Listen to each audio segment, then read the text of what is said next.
few succinct words is the applicant, Miss Melissa Cole.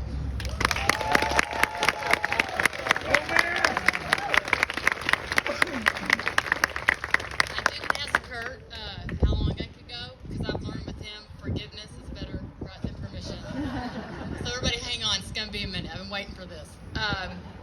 We did it. We did it. We did it.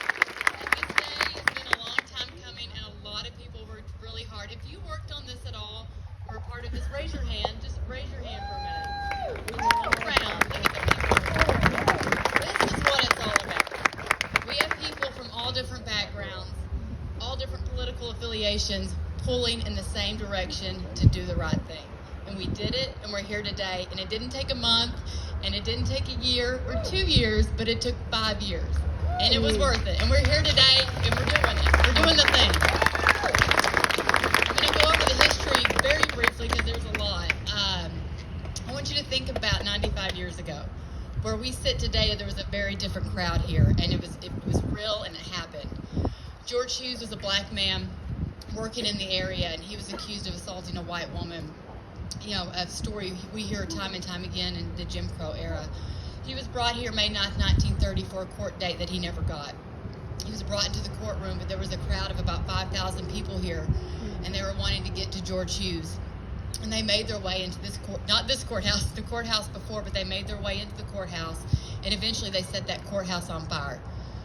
George Hughes had to make a horrible, horrible choice. He either was going to try to escape that burning building and be in the hands of a mob, but you don't want to fall into the hands of a mob, or he would be put in a fireproof vault and try to make it through the fire. And he was put in that vault, but he would never come out alive. It was believed he suffocated in that vault. The courthouse burned down through the afternoon, and as it cooled, the mob wasn't done with him. They blew a hole in the side of that vault. They threw his body to the ground, tied him to the back of a car, and drove over to Mulberry Street. Now, that was not an accident. The Black Business District was on Mulberry Street, a thriving Black Business District, especially in the Great Depression during Jim Crow, doctors, lawyers. There was the Andrews Building, the theater. It was an amazing Black Business District, and they brought George Hughes there. They hung him on a tree, set him on fire, and then completely burned down the Black Business District. There was an insurance clause that said any damage due to a riot would not be covered. So all of those business owners, they lost their business that day and to never be rebuilt. Many people left. Many black citizens left, not to come back, scared for their lives. The courthouse was rebuilt several years later. One thing I want to point out, this was 95 years ago, but there's still history here from that day. This current courthouse was built around the vault where George Hughes died. That vault is still here, and there's a piece of that history that shows us a man died here, and the history of people lost their livelihood. You know, I took a business over from my dad, and I think about what a blessing that's been to me and the loss of that generational wealth that happened that day and how it affected a whole community. So that's something, you know, for us to remember. Also, no one was ever charged for the murder or lynching of George Hughes. That justice for him never occurred from May 9th, 1930. I think it's important we remember this was 95 years ago, but this history wasn't forgotten. This isn't a forgotten history. This is a hidden history. Dr. Cummings, you can attest to that. There have been people before that have tried to get this marker, tried to talk about this history. There wasn't any support. People were ran out of town. Things went missing from Austin College. Names were cut out of newspapers. This history was hidden intentionally. I was told that if we remembered this history, it would divide us. We can't handle it, right? We as a group, we can't handle this history, but it didn't divide us. I stand here today to tell you it united us. There has been so much good that has come from this. I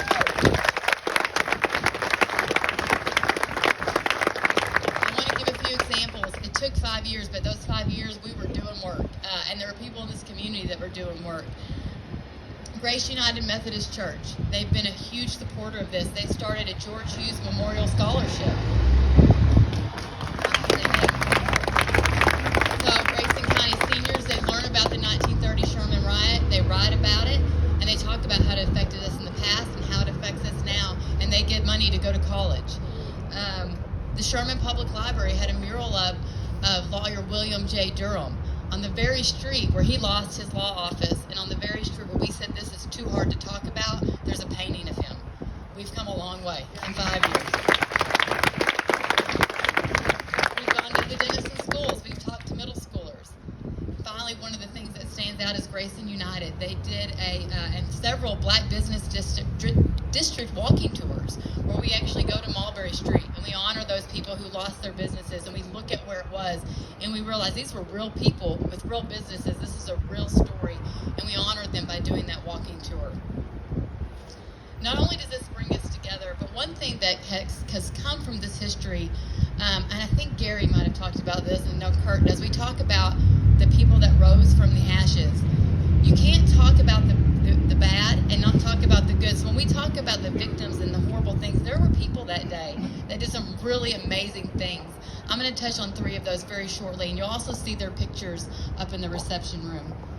I mentioned lawyer William J. Durham, an amazing man. He saw his law office burned to the ground. He went on to be a great civil rights lawyer. He fought for voting rights in Texas. Black people could vote in primaries because of William J. Durham. He also worked with Thurgood Marshall to desegregate schools. Thurgood Marshall came to Sherman to work with William Durham.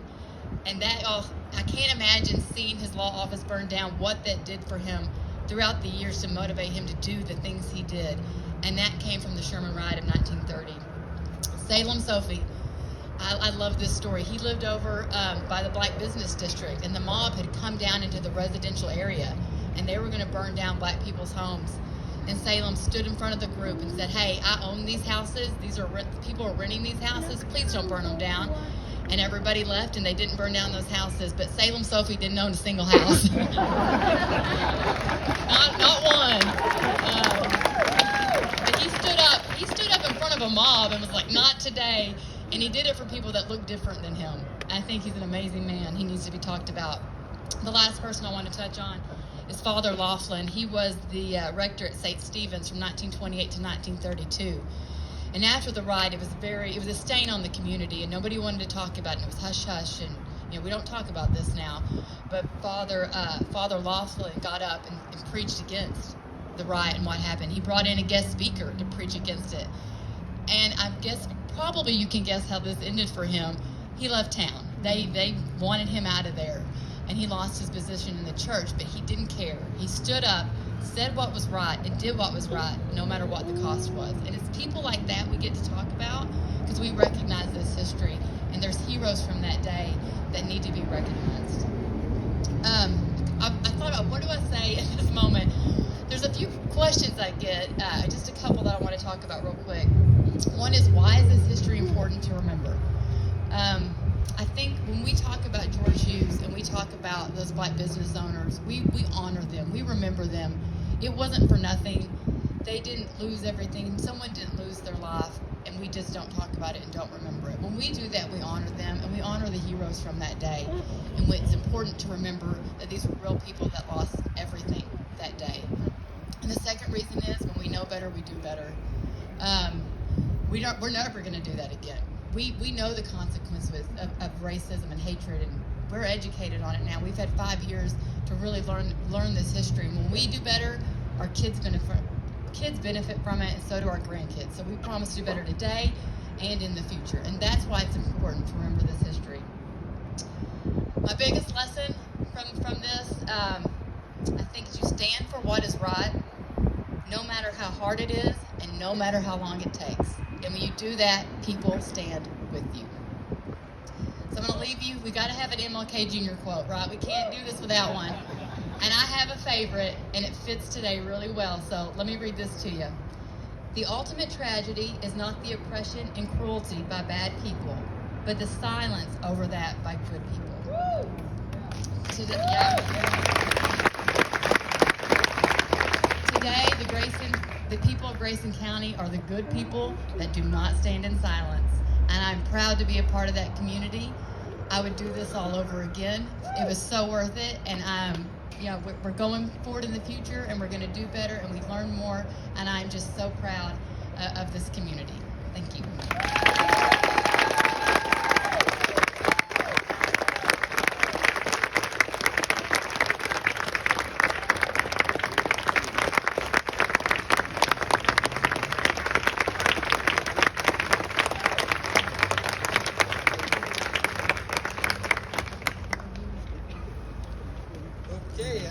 act to follow. All right, thank you, Melissa. And I would now, the moment we've all been waiting for, ask Melissa, Dusty, and Judge Dawsey to help unveil the marker as I read the inscription as developed by the Texas Historic Commission. They are the ones that came up with the inscription. So if you wait just a second and I'll read the inscription. The Sherman riot of 1930 was one of a number of major incidents of racial violence that occurred in the United States at the onset of the Great Depression. On May 3rd, 1930, George Hughes, born 1889, a black farm laborer, was accused of assaulting a white woman during a wage dispute. For the May 9th trial, local officials suspected they would need help keeping the increasingly agitated crowd under control, and appealed to Governor Dan Moody, who sent the Texas National Guard and the Texas Rangers. The morning of the trial, Hughes was transported to the Grayson County Courthouse. An estimated 5,000-person crowd called for Hughes to be given to them, and the courthouse was set alight by the mob. Hughes was hidden in a 2-story documents vault where he subsequently suffocated as the courthouse burned down. The mob blocked fire department efforts to extinguish the flames. Hours later, the mob dynamited open the still-standing vault and threw Hughes' lifeless body out of a window where it was dragged to the city's black business district, hanged from a tree, and burned. The mob set fire to the black-owned businesses on Mulberry Street, including the office of William J. Durham, a civil rights attorney. Governor Moody declared martial law the next day, lasting until May 24th. 66 Grayson County citizens were taken into custody, with 14 indicted for crimes. 3 were considered for trial, and 1 was convicted for arson of the courthouse and incitement of a riot. No one was charged with lynching or murder. Hughes was buried in an unmarked grave at the Grayson County Poor Farm.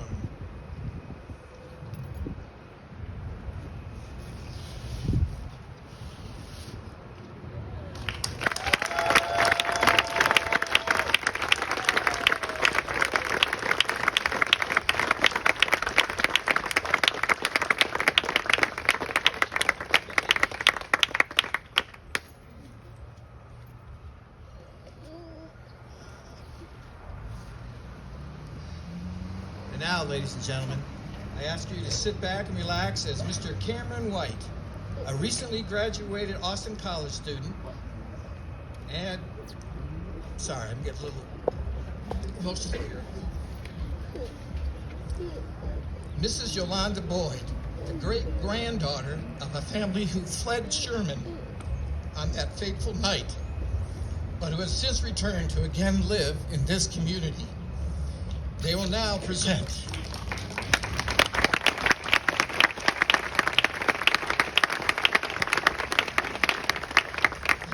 a musical interlude, Lift Every Voice and Sing.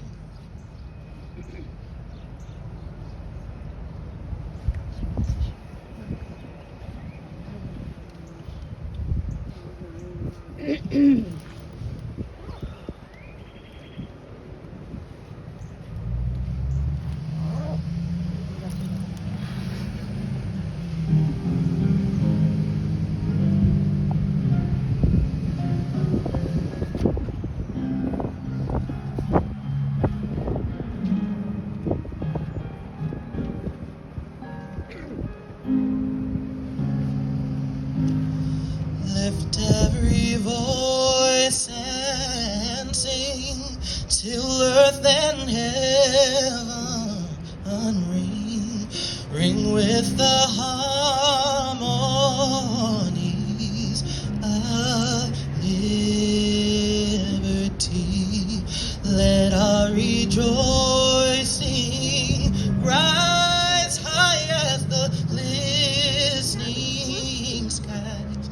Let it resound loud as the rolling sea.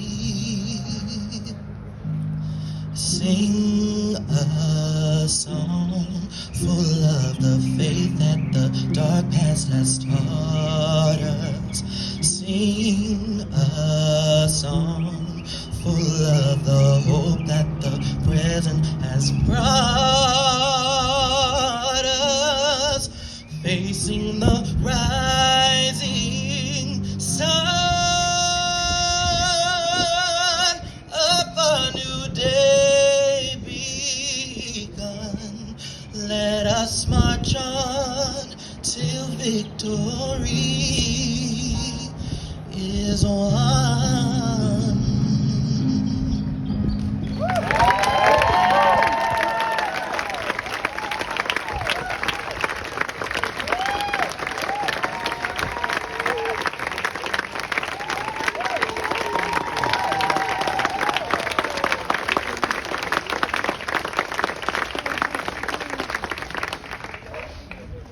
A second act tough to follow. Well, ladies and gentlemen, as we come to the end of today's ceremony, I want to express my heartfelt gratitude to each and every one of you, and on behalf of our supporters, the Texas Historic Commission, the Grayson County Judge Bruce Dawsey, the Grayson County Historical Commission, the Council of Independent Colleges, including Austin College. Thank you for attending. Thank you all for taking the time to be with us for the unveiling of the newest Texas historic marker on this courthouse lawn. And as we appear before the historical record of perhaps the worst day in Sherman history, we take hope that the words on top of today's courthouse, the one that replaced the edifice that was burned down here 95 years ago, in fact read true. That the people's welfare is the supreme law, and that righteousness exalteth a nation, meaning the creating, adhering, and enforcing the laws serving the public good for all citizens, as well as the impartial administration of justice to each and every member of our community.